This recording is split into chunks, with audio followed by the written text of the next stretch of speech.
Muy bien, estimados y estimadas estudiantes champañistas, les saluda su profesor Luis Basauri Castillo y en esta oportunidad vamos a continuar. Estamos nosotros viendo toda la historia de los incas y sabemos que son datos muy importantes, conocer algo sobre ellos, sobre aquellos que nos legaron y que hasta hoy seguimos utilizando, ¿no? Pero hoy día vamos a enfocarnos en un punto también acerca de la sociedad inca, cómo fue establecida su organización social.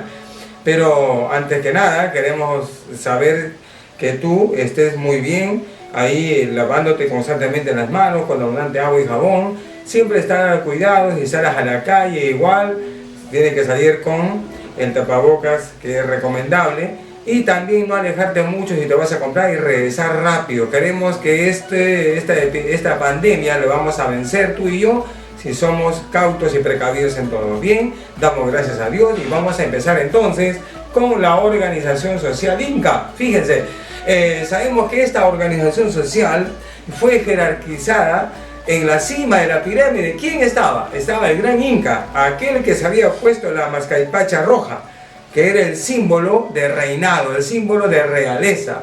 En la parte superior entonces de la pirámide estaba el Sapa Inca o el Gran Inca, y por debajo de él se encontraba ya, digamos, la nobleza de sangre, la nobleza de privilegio, y más en la base social estaba el pueblo, que era integrado por los Hatun Runas, que era la gran mayoría, los Chactarunas, los Mitimaes, los Yanacunas, entre otros. Entonces, empezamos con la realeza inca. El Gran Inca, sabemos que era la máxima autoridad, era considerado como el hijo del sol y por lo tanto le rendía mucha pleitesía, mucha honra al inca.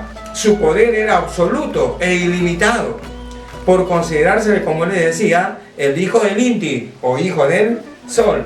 Su gobierno era de origen divino porque el Señor le había encomendado a él y por lo tanto era un dios, así lo consideraban. Por lo tanto gozaba de los derechos, lujos, poderes ante este gran imperio incaico. Después del Inca, ¿quién estaba? Estaba la realeza, o también llamada la panaca real, que panaca significa también familia, ¿no? O la familia real. La panaca real era por su consanguineidad con el Inca, ya sea su misma esposa, ya sea sus hermanos legítimos, sus hermanas.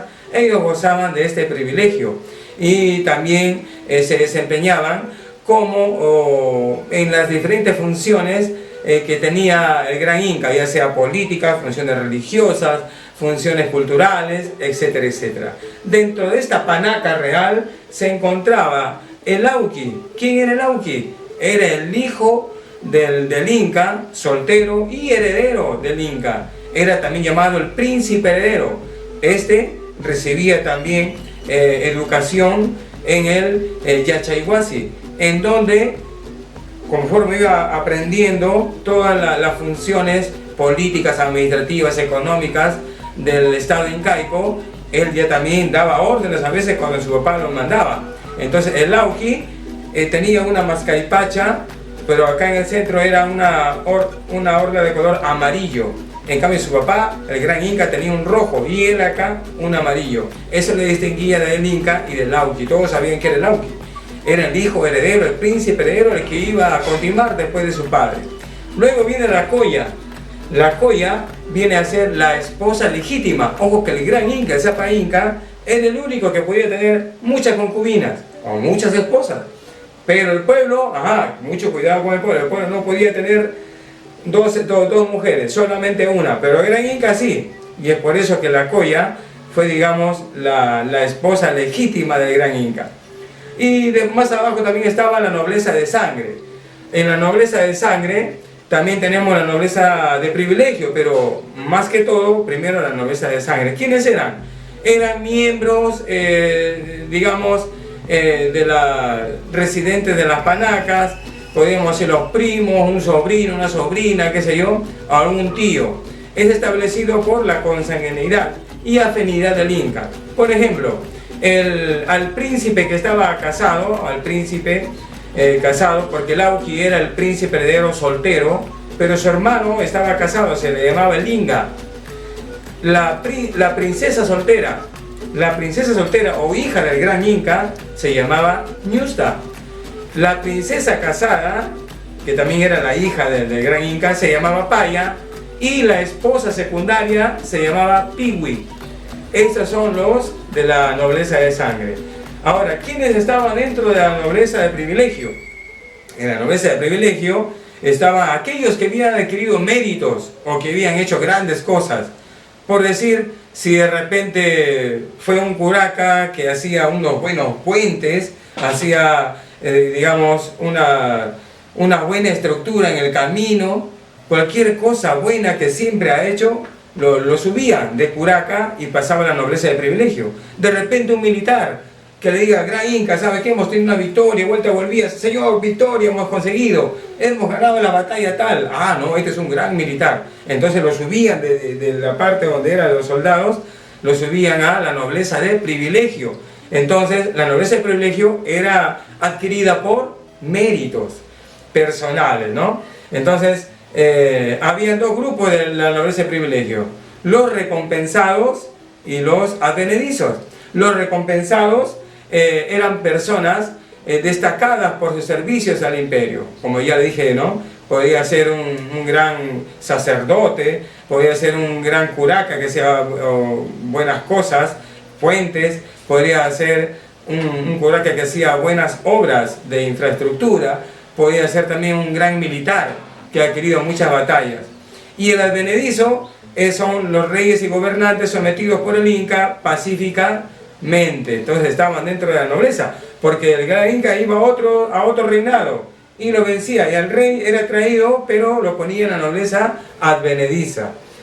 Esta es entonces parte de la nobleza de privilegio. Continuando, ahora vamos con el pueblo. Ya hemos visto la realeza, ya hemos visto el gran Inca, su familia. Ahora vamos con el pueblo. El pueblo inca estaba agrupado en aylus.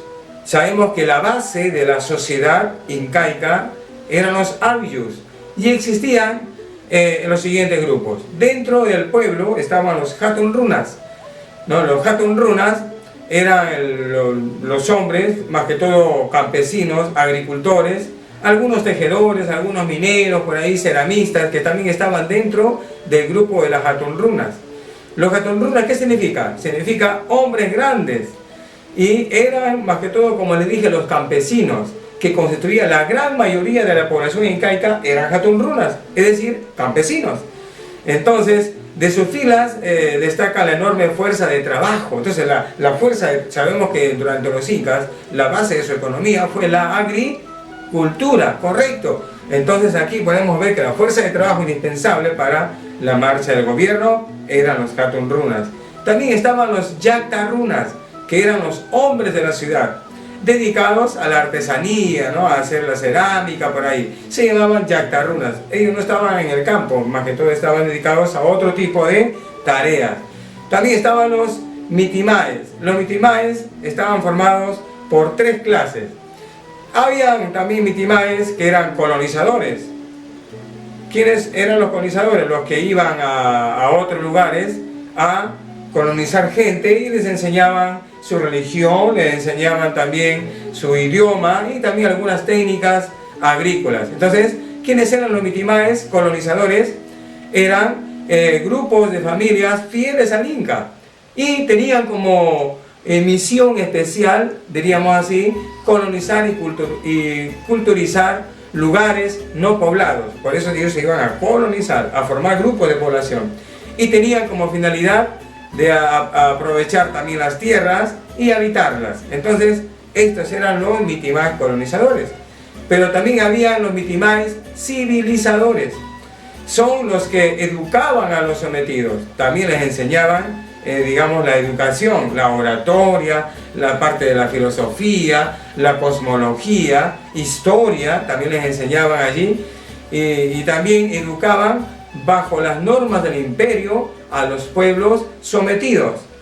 También tenemos a los mitimaes de castigo, algunos curacas que de repente no cumplieron con su labor, algunos curacas que de repente estaban extrayendo del oro o de algún impuesto, digamos, dentro de la cultura incaica, él era castigado. ¿Y a dónde eran llevados? A sitios lejanos para que puedan trabajar de manera obligatoria, ¿no? ¿Por qué? Porque eran pueblos rebeldes que no aceptaban el dominio inca y eran trasladados a los lugares, como le dije, más lejanos, de preferencia a la selva todavía, o ceja de selva.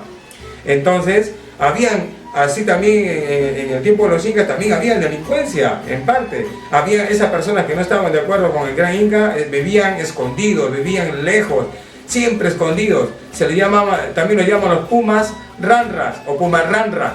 ¿Qué era pumarranra? Era un asaltante de camino, se dedicaban a asaltar a los que pasaban por ahí con sus mercaderías, ¿no? En sus llamas en esa época. Entonces había gente que estaba, pero una vez que también los atrapaban, ay de ellos, porque el castigo, vamos a ver más adelante, fue castigo. Bien, continuamos. También estaban los yanaconas o yanacunas, como quiera decirse.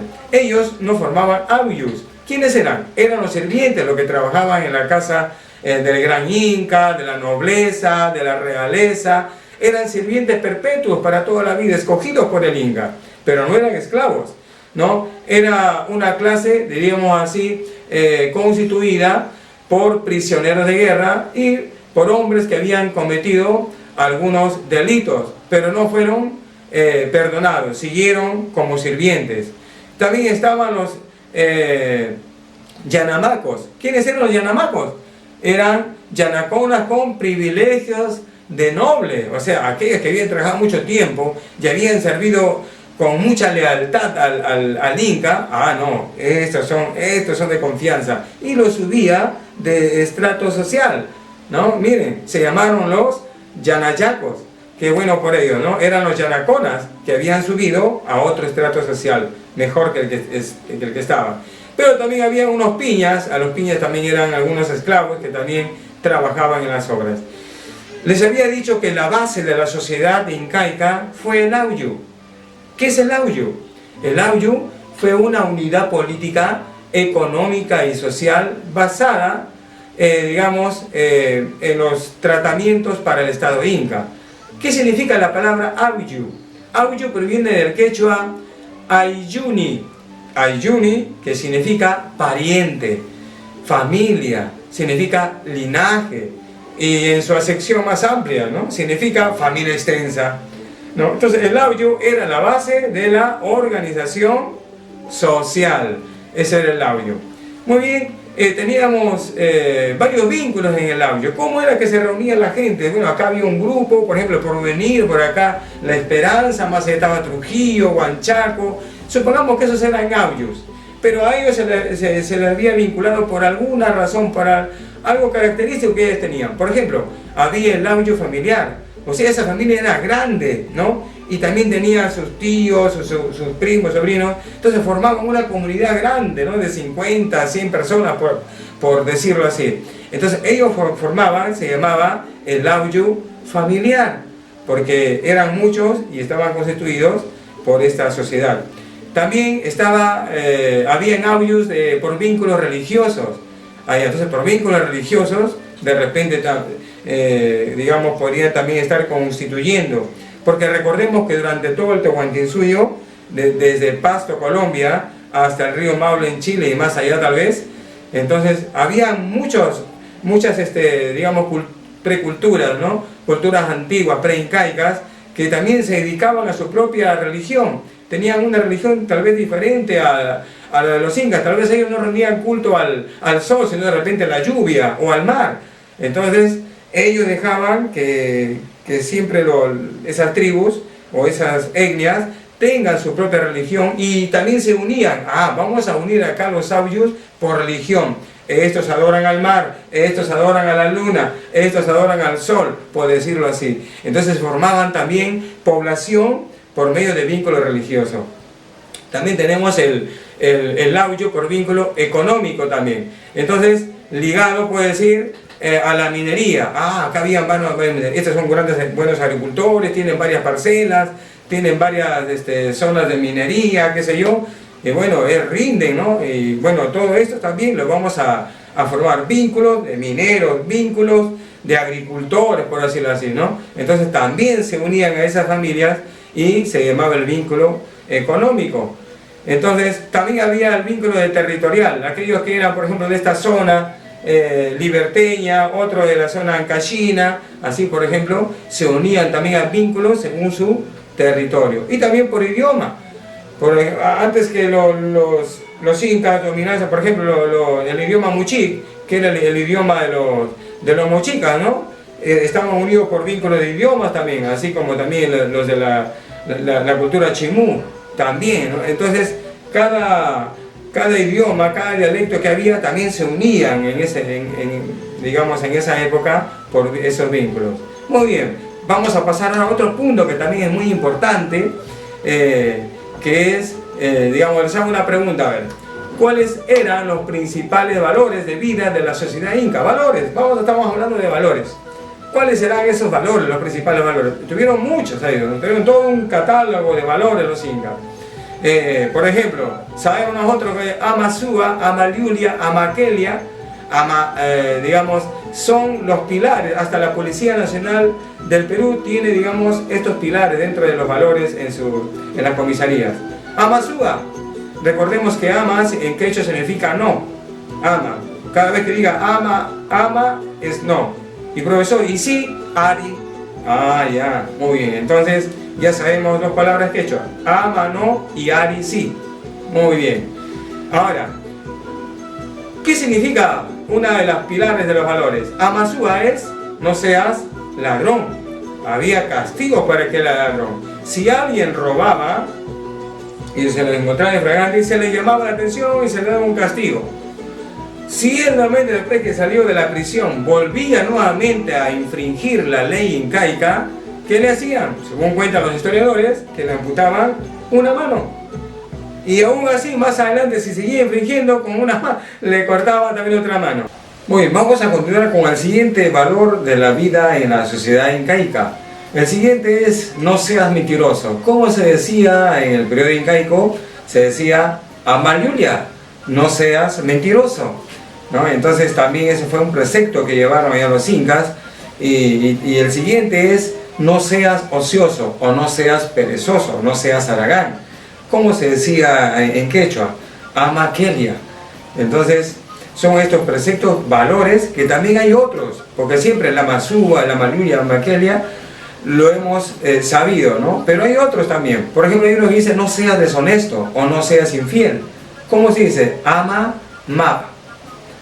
Amamap, que significa no seas deshonesto o no seas infiel. También había otro que se llamaba no seas indigno. Era el ama yuku o ama yunku. El ama yunku significa no seas indigno. Y también había otro que se llamaba, se decía, no seas asesino o respeta la vida, ¿no? Pero no seas asesino era el lama cipix. El lama cipix significa no seas asesino. También está el lama maglia, como no seas cobarde, entre otros, un sinfín de valores. Tenemos también, pero ¿qué castigos se daban a aquel que no podía cumplir con esta moral incaica? Había desde la pena de muerte hasta, digamos, el trabajo forzado, ¿no? La pena de muerte se daba pues por ahorcamiento o apedramiento, porque también se llama la lapidación. Morir lapidado significa morir apedreado, que también se daba, ¿no? Y también había otros como el descuartizamiento. Si alguien ha cometido algún delito militar.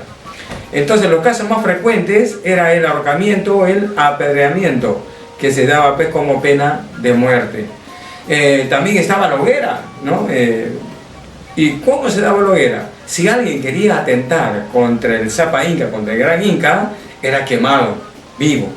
Ese era otro de los castigos por no cumplir estas morales y por faltar al gran señor Inca. También estaban los castigos corporales, te daban látigos, te daban palizas, ¿no? Y esa es una forma más de castigo. También está la privación de la libertad. Te encarcelaban, te ponían en prisión, y temporal o una prisión perpetua, algo así como la cadena perpetua, que hoy día se da en el Perú. También estaba el destierro, o también te llevaban, como te decía, los trabajos forzados. Entonces eran aspectos que estaban ligados con la privación de la libertad. También habían penas económicas, te podían también confiscar tus bienes que tenían en ese tiempo los incas, o también te aumentaban los impuestos.